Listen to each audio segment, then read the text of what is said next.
I'm Anna Lewis. I'm the Chief Strategy Officer for the XPRIZE Foundation in Los Angeles.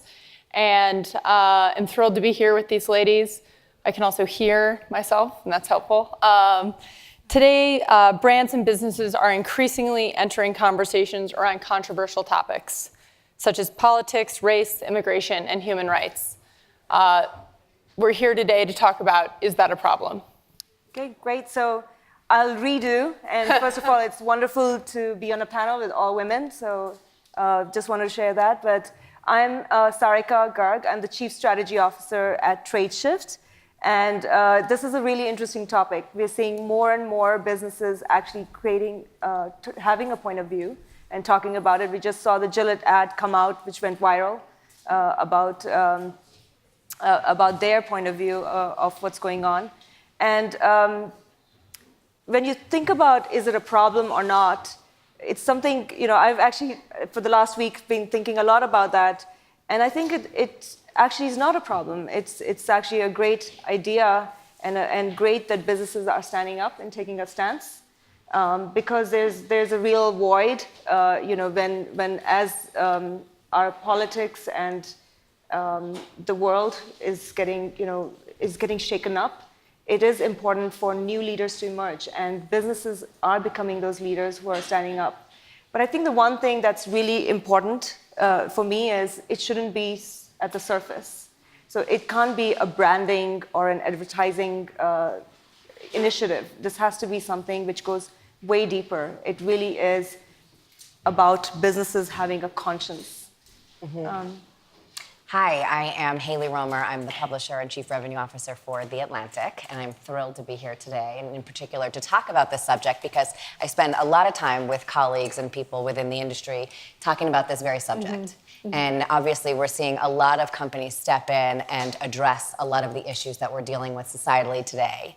And I think the reality is, just as you said, there is a huge lack in moral leadership that I think people in general are looking for. And it used to be filled by politicians, it used to be filled by clergymen, or people running universities. And that's simply no longer the case. Mm-hmm. And as people do more and more research and understanding, what consumers are connecting with, understanding what really matters to individuals, how people can express themselves through this society, the experiences they want, it's increasingly important for businesses to represent the things that customers are interested in. And it's increasingly important for leaders of businesses to demonstrate the things that they care about.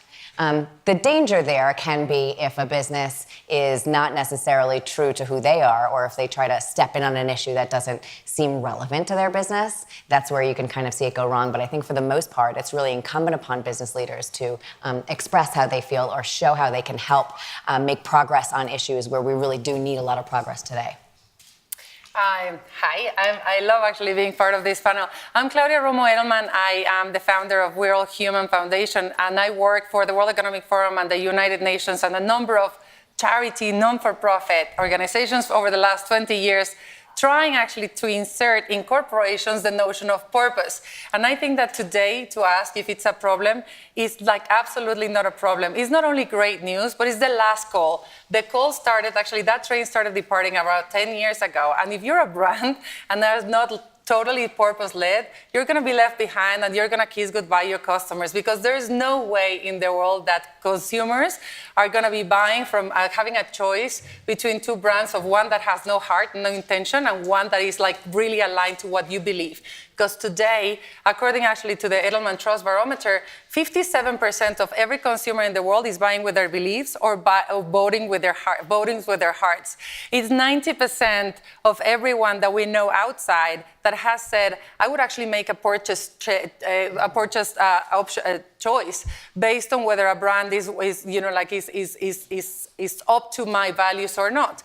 And there's a great framework out there that corporations, and you will see it every time more, that corporations are embracing, which is called the Sustainable Development Goals. That is a great way to insert whatever you're doing into a global framework. And again, when I was working for the Secretary General of the United Nations, launching the Sustainable Development Goals and making sure that people knew about it, it was just the numbers that came back and said, like, look, if you really want to have employees and consumers that will follow you and have not only purchase, but also loyalty, you have to engage in purpose. So again, I don't think it's a problem. I think it's a problem if someone has started thinking about that today, because probably they are losing the market now. I actually want to jump in and make one distinction there if I could, because I agree with you with everything that you're saying, and I think it's important to be purpose-driven, but I do think that purpose is broad, because just because a company has purpose doesn't mean it has to be rooted in something that, some sort of political issue or something that is being politicized. I think what's resonating with consumers are exactly like you said, the thing that really matters to them, in their hearts. So just because, a company could stand for something that's not necessarily a huge politically driven issue, but it could really resonate or be representative of what matters to a consumer. And there, is an opportunity for a corporation to kind of step in, do something meaningful, and say, yeah, this really kind of aligns with my values. But the only thing that is new, and it's a nuance, is that silence is no longer an option. This is true. The times in which no news was good news are so well beyond that 67% of consumers have said, I will boycott. Not only not buy, but boycott a brand that doesn't actually have a voice and doesn't stand up for something that I believe they should stand up. That doesn't mean that you have to stand up for everything. That doesn't mean that you have to actually be like, oh yeah, exactly. There's a earthquake, there's a migration, there's something. You just have to stand up for the things that connect you to the brand essence that you have and do it in an authentic way. So that seems like a good opportunity for a pivot. I think that, and maybe Sarika, you can speak to this, are businesses expecting to have an impact on these topics? Yeah, so I think it's important for businesses to actually have a stand on various topics, but the reality, so LGBTQ or women's issues and so on, but I think it actually has to go much deeper than the skin level. So, you can put an ad out there, you can say you stand for something, and all of those things are good, but you actually have to vote with your business model. So an example that I can use is CVS was one of the first pharmaceutical companies to actually, in 2014, say they're not going to sell cigarettes anymore. They voted with their business model. It was not just talk. It was actually, it impacted them. Last year, Dick's Sporting Goods said they're not going to sell guns to kids under 21. That is really voting with your business model. And I think as we get into this era, and I think we're all agreeing that we're actually moved into an era where businesses need to speak up, I think it's really important that businesses need to think about this at a very deep level. So oftentimes what happens is businesses will put out a vision statement, and then they'll say, we're done. And the reality is a vision statement is static. And as you grow and change, you have to actually figure out, what does that mean? What does that vision statement actually mean? And how do I respond to what's happening in the market? That's right, and I think that vision statements can be malleable to some degree. One other interesting thing I think that came out of the Edelman Trust Survey from 2019 is the idea that trust is local, and that people are finding that they're trusting more their own companies, but not necessarily corporations more broadly. And for me, what's really interesting about that is that you're seeing people in general start to take much more action and feel like they are being able to impact the world in local ways, right? So you're seeing people source things locally, they're buying locally, they're spending more time in their communities, and quite frankly, on the political side of things, locally is where action can happen. And so now people are saying we see the same thing happening from a corporation perspective. And you're starting to see companies put their money where their mouth is as well. So for example, Microsoft announced last week that they were going to invest in affordable housing in Seattle for many of the displaced residents, or because of the disparity in wealth there. And I think that's amazing. And it's probably not the original or part of the original vision statement that Microsoft put out there, but they feel like we have a duty to pay back to our our society and our local citizens here, because they've helped enable us to build what we have become. And I think that's the type of thing that you want to see companies continue to do. Yeah, and I think that it's a really interesting time to be reframing and rethinking this issue, because that it makes sense business-wise. It's a $12 trillion economy. The Sustainable Development Goals are a $12 trillion economy that needs to be tapped into.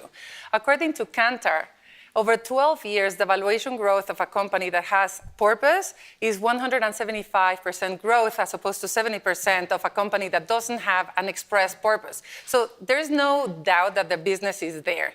There's also no doubt that the Edelman Trust Barometer said the trust of today lies on the employers, on the CEOs of the companies, because people are doubting everything from media to governments and everything.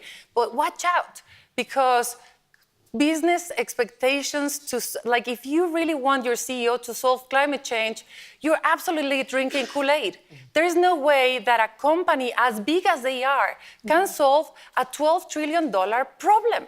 It's not possible. Not even the governments together can do that. Like only governments have the real money to tackle those societal issues. So the expectation has to be matched with the reality of who plays what role in society. And I think that a lot of the things that I've seen, and I do help a lot of companies by coming and speaking to them about this issue all the time, is just the best thing you can do is not be silent and take a stand that is authentic. But if you're going to do it through the marketing lens so that it makes sense to what you're trying to achieve. The Gillette example that you're saying, do you really think that they did it just because of their heart? No, they were actually looking at their market losses and saying, we're losing the macho man to cheaper shade, like razors. So we have to actually try to attract the metrosexual, like guys that are going to pay higher. So we're going to have to bully the macho guys. It's a marketing decision. But the other one is just be clear about the price that you might be able to pay if you take a stand. One great example for me is Target. Target actually introduced a year ago gender-biased toilets. And they did it because it makes sense for them, it was authentic, it was part of actually what their employees were expecting. Well, every old lady from Alabama and in many places in America stopped going to Target to buy.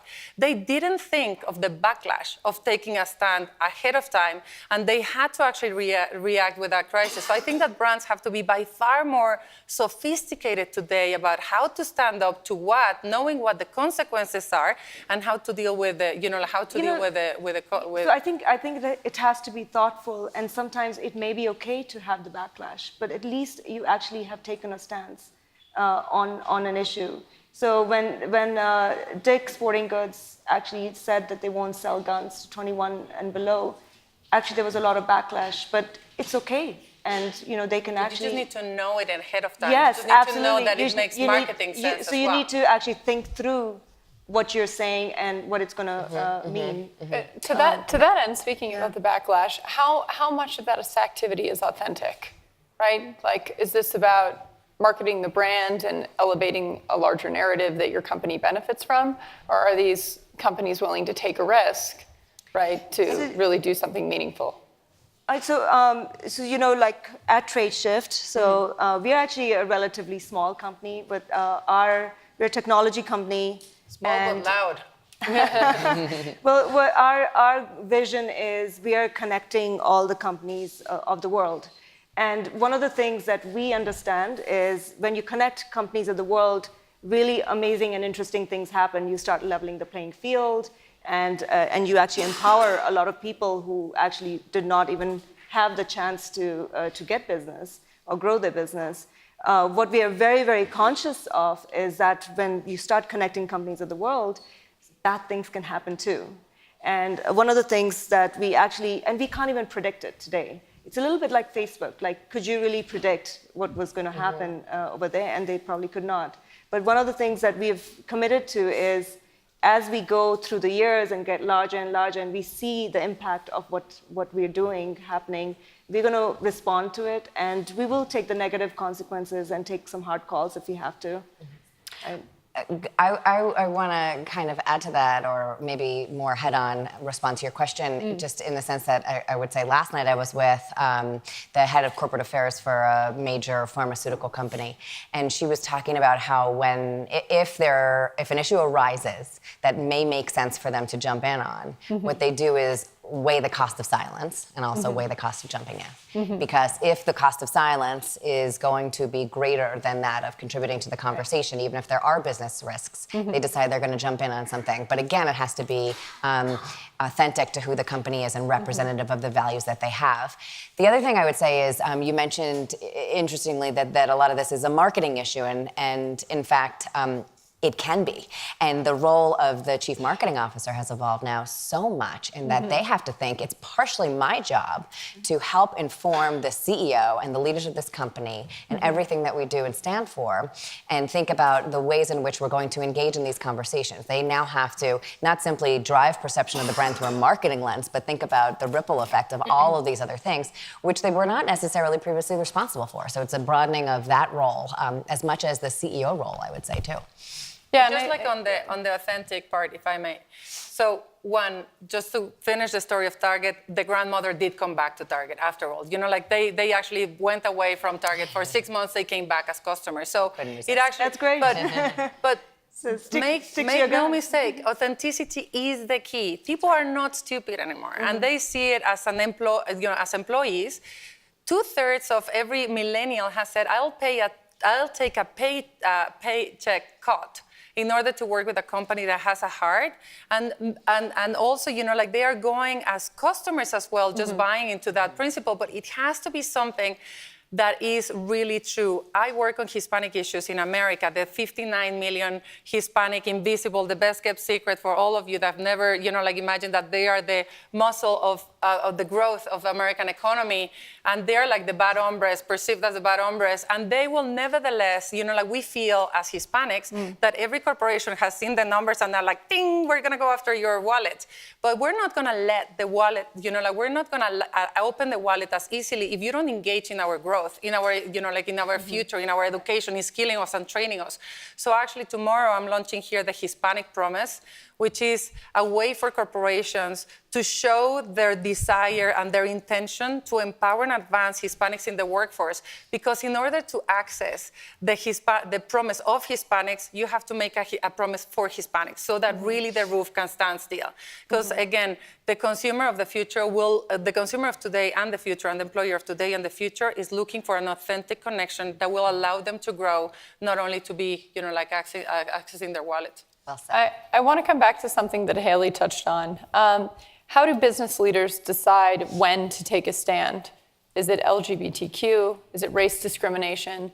Is it child separation at the border? You know, where's the line? Yeah, I mean, I think we've been talking about this throughout the conversation, which is, to your point exactly, I mean, it's about authenticity. Just because there might be something happening societally does not mean that your company has any place or voice in that conversation. But I think it's incumbent upon leaders to say, where will our voice be valuable as part of this conversation? How can we help make a positive difference? They don't need to jump in on every single issue. But I think it's interesting because what we have to think about, so who makes that decision? Is it the CEO? Is it the CMO? Is it like, how do you poll the employees to actually figure out? Because it's not just one person. That's right. And I'm actually not sure what the answer is, but it's an interesting thing that needs to be talked about some more. The CEO definitely is a role model for the company, and it stands for the company, and oftentimes today makes the decision. It was, you know, Mark Benioff who actually made some decisions and made some calls. You know, Tim Cook is doing the same thing. But how do you make sure that that actually stands for the entire company? That's right. And that's an interesting thing, I think, that more companies need to think about. Right, and I think I would add Larry Fink to that list very much. I mean, I think that in general, you know, there are so many different ways to go about it. I think because this conversation is happening so much now, because you're seeing so many companies jump into conversations that are happening societally, so many more leaders are even considering jumping into conversations, whereas they probably weren't even 2 or 3 years ago. I would guess that a scale has tipped. I think so all CEOs much. were told not to be on Twitter because that's they right. wanted to control them so much. That's right. But I mean, I think there are so many issues at play. I mean, think about companies that need to recruit younger generations. People need to get people to want to work there. And when you start to think about who are the future employees of this company, how do we connect with them? We need to stand for something. But I would say it's different for every organization. They all have their own sort of mechanisms. And I would still think that 90% of companies are not even on there. They are based on fears. And, like I was talking to a beer company and said, like, why are you not taking a stand on the NFL issue? I mean, like, this is your audience. This is there. And they were like, no. Either the government is going to come and kick me, or my consumers, like I have consumers in both sides of the question. For me, silence is a better option. So I think that what we're talking a lot here, the reality of, that's why I'm saying the marketing line has to be put next to the D&I, like the HR function of the world is becoming increasingly important in creating strategies so that you have a team that can be, like fastly reacting to the things that they care about.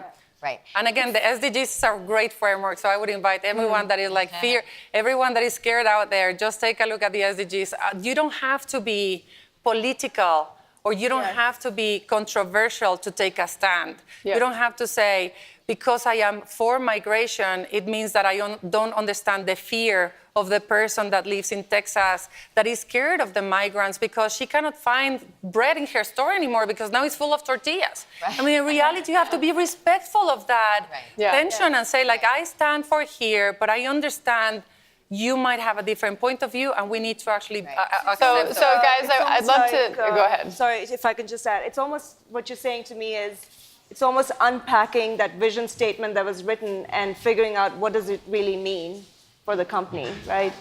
Well, the other thing is there are so many conversations out there that are not political. I mean, there are so many issues that people want to hear from leaders on that nobody would argue the need for. For example, the opioid crisis and helping to stop that. I mean, nobody could argue that there's a real need for action there, and no one would dispute a company that wants to help people get better, or make a crisis like that better. So there are also things where people can be involved in conversations, and they don't have to necessarily be political. So lightning round for each of you. What does the edge look like in 5 years? I mean, I can start with that. Sure. I don't know how it looks, but I know how I would like it to look in 5 years.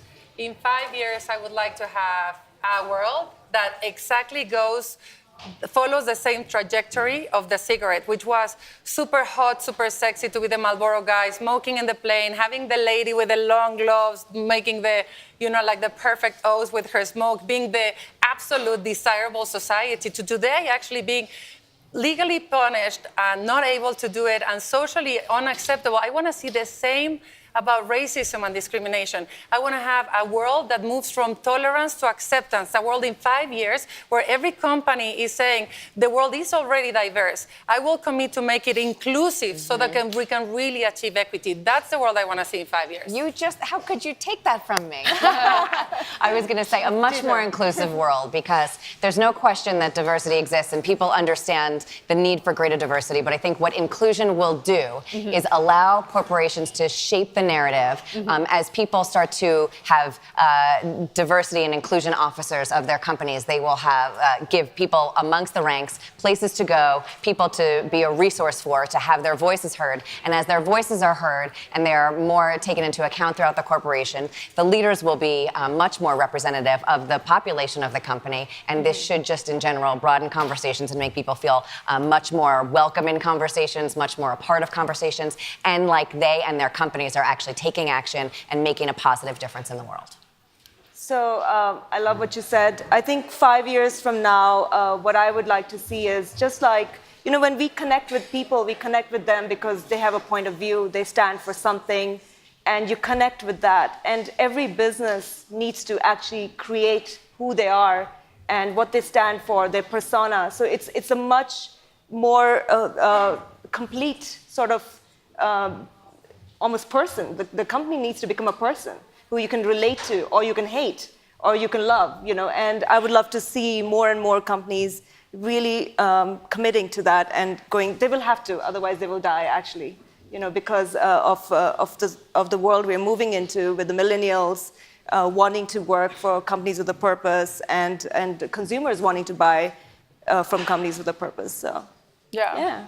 Well, thank you so much from all of you. Is there anything that anyone would like to add that we didn't cover on these topics today?